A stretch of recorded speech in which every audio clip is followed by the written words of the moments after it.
Valentin Doyen, est-ce que vous avez le sentiment qu'on arrivera à trouver cette clé un jour, la clé dont parlait le colonel?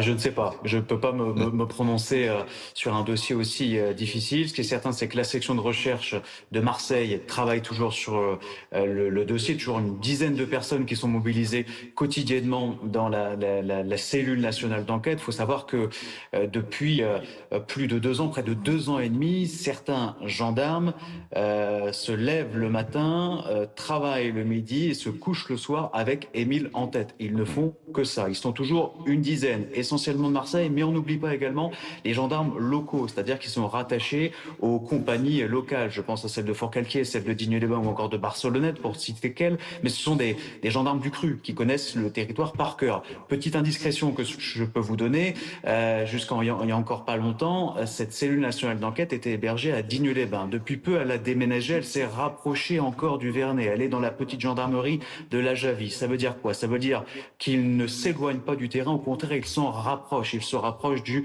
Vernet. Il y a une semaine, lundi dernier pour être précis, il y a encore 5 à 6 gendarmes qui sont montés au Haut-Vernay pour faire des constatations. Qui était sur place? Le colonel Olivier Leblanc, c'est le tout nouveau patron de la section de recherche de Marseille. Il a pris ses fonctions au 1er septembre en remplacement du général Berthelin, qui dirige maintenant la gendarmerie de l'Oise. Donc il continue à être sur place. J'ai essayé d'échanger avec Olivier Leblanc, le colonel. Il m'a dit qu'il y avait encore des choses à faire, qu'il n'était pas encore arrivé au bout, qu'il y aura probablement encore des investigations de mener. Est-ce qu'elles seront visibles? Est-ce qu'elles seront ronflantes? Je ne sais pas. Mais parfois, les journalistes voient des choses. Il s'est passé énormément de choses avant. Au mois de septembre, il y a par exemple un habitant du Vernet qui a été entendu pendant près de 6 heures en gendarmerie de Digne-les-Bains. Ce n'est pas rien. Cet habitant avait déjà été entendu quelques semaines après la disparition d'Émile. Donc il continue à travailler. Et je terminerai juste avec une citation. Elle n'est pas de moi. Elle est du général Berthelin. À l'époque où il était à la tête de la section de recherche de Marseille, c'était au tout début de l'affaire. On est en juillet 2023.